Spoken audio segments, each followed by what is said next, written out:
আসসালামু আলাইকুম। ইকরাস cuisine and lifestyle চ্যানেলটিতে আপনাদেরকে স্বাগতম। আজ আপনাদেরকে দেখাবো কিভাবে খুব সহজ পদ্ধতিতে পাস্তা রান্না করা যায়। পাস্তার জন্য কিছুটা মুরগির কিমা ভিজিয়ে রেখেছিলাম। সেই মুরগির কিমাগুলোতে হলুদ, মরিচ, লবণ, কিছুটা আদা রসুন বাটা দিয়ে তারপর সুন্দরভাবে ভেজে নিলাম।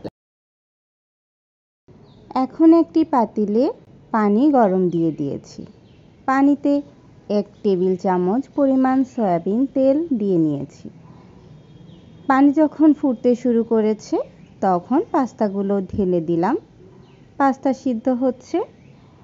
তারপর চেক করব, পাস্তা যখন 95% সিদ্ধ হয়ে যাবে তখন পাস্তা নামিয়ে নেব।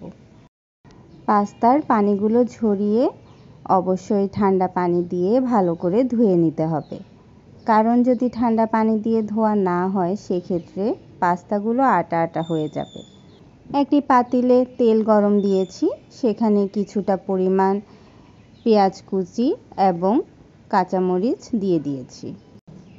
পেঁয়াজ এবং কাঁচামরিচ হালকা যখন ভাজা হয়ে যাবে তখন এর মধ্যে অন্যান্য মশলাগুলো একের পর এক দেব। এখানে 1 টেবিল চামচ পরিমাণ রসুন বাটা দিয়েছি। আমি রসুন বাটা দিতে পছন্দ করি, আপনারা চাইলে না দিলেও চলবে। তারপর দিয়েছি পরিমাণ মতো লবণ। আমি প্রায় 1.5 টেবিল চামচ পরিমাণ লবণ দিয়েছি 1 প্যাকেট ম্যাকারনি পাস্তার জন্য। আর দিয়েছি 1 চামচ পরিমাণ জিরা গুঁড়ো। দিয়েছি 1 টেবিল চামচ পরিমাণ হলুদের গুঁড়া। দিয়েছি 1.5 টেবিল চামচ পরিমাণ মরিচের গুঁড়া। আপনারা যদি ঝাল কম পছন্দ করেন সেক্ষেত্রে মরিচের গুঁড়ো আর একটু কম দিতে পারেন। এখানে 1/2 চামচ পরিমাণ ধনিয়া গুঁড়ো দিয়েছি। তারপর পেঁয়াজ এবং মশলাগুলো তেলের সাথে কিছুক্ষণ ভেজে নিব, প্রায় 2 মিনিটের মতো। পেঁয়াজগুলো যেন পুড়ে না যায় সেদিকে খেয়াল রাখতে হবে। পেঁয়াজ কিছুটা ভাজা হয়ে গেলে এর মধ্যে দিয়ে দিচ্ছি টমেটো কুচি। তারপর এগুলো একটু পেঁয়াজের সাথে ভেজে নিলাম। এরপর দিয়ে নিচ্ছি ওই যে ভেজে রাখা মুরগির কিমাগুলোকে। তারপর দিব ডিম।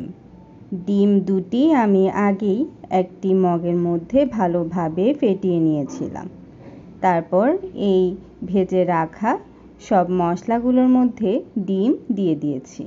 অনেকে আছেন ডিম আলাদা ভেজে নেন, কারণ আলাদা না ভাজলে ডিমগুলো মশলার সাথে মেখে যায়, বাট আমার এভাবেই ভালো লাগে। প্রথমে হালকা হিটে তারপর একটু হাই হিটে ভালোভাবে ডিমগুলো ভেজে নিতে হবে। এখানে দিয়ে নিচ্ছি ম্যাগি নুডলসের একটি মশলা এবং পাস্তার প্যাকেটের সাথে পাওয়া একটি মশলা।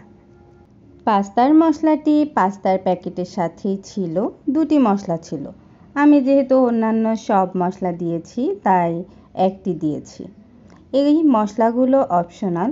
অনেক পাস্তার প্যাকেটের সাথে কিন্তু পাস্তার মশলা থাকে না। আপনারা ঘরে থাকা মশলাগুলো দিয়েই পাস্তা রান্না করতে পারবেন। এখন আমার সব মশলা দেয়া শেষ। এবার পাস্তাগুলো দিয়ে ভালোভাবে নেড়ে চেড়ে মিশিয়ে নিব এবং 10 মিনিটের মতো সব কিছু একসাথে ভেজে নেব। এই চামচটি ইউজ করার কারণ হলো এই চামচ দিয়ে নাড়া হলে পাস্তাগুলো ভেঙে যায় না। আমার হাজব্যান্ড যে পাস্তাটি এনেছে, কেন জানি সিদ্ধ করার সময় নিজে নিজে পাস্তাগুলো ভেঙে গিয়েছিল। আপনাদের সাথে কথা বলতে বলতে পাস্তা রান্না প্রায়ই শেষ। চাইলে এখনও নামাতে পারেন।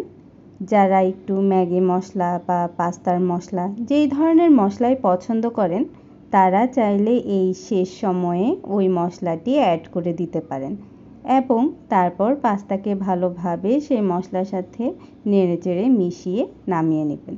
তাহলে মশলার খুব সুন্দর একটি ফ্লেভার পাওয়া যায়।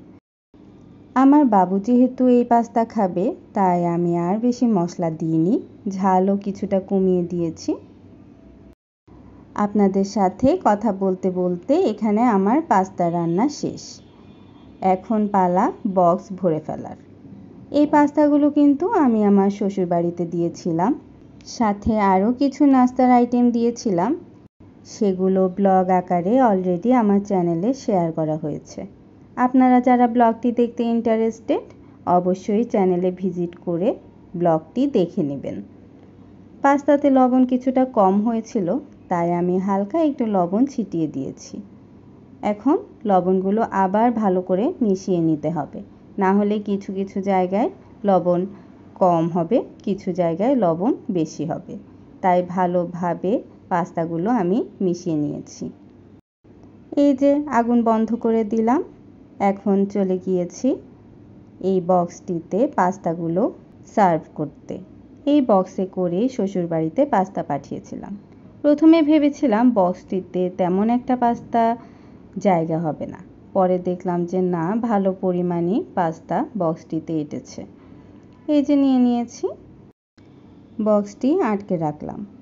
পাস্তা কিন্তু একদম টাটকা গরম থাকা অবস্থায় বক্স আটকাবেন না, সেক্ষেত্রে নষ্ট হয়ে যাওয়ার একটা সম্ভাবনা থাকে। যখন হালকা ভাব সরবে তখন বক্সে ঢাকনা আটকে দেবেন, সেক্ষেত্রে গরমও থাকবে, আবার নষ্টও হবে না। আজকের মতো এখানেই বিদায় নিচ্ছি। সবাই ভালো থাকবেন। ধন্যবাদ।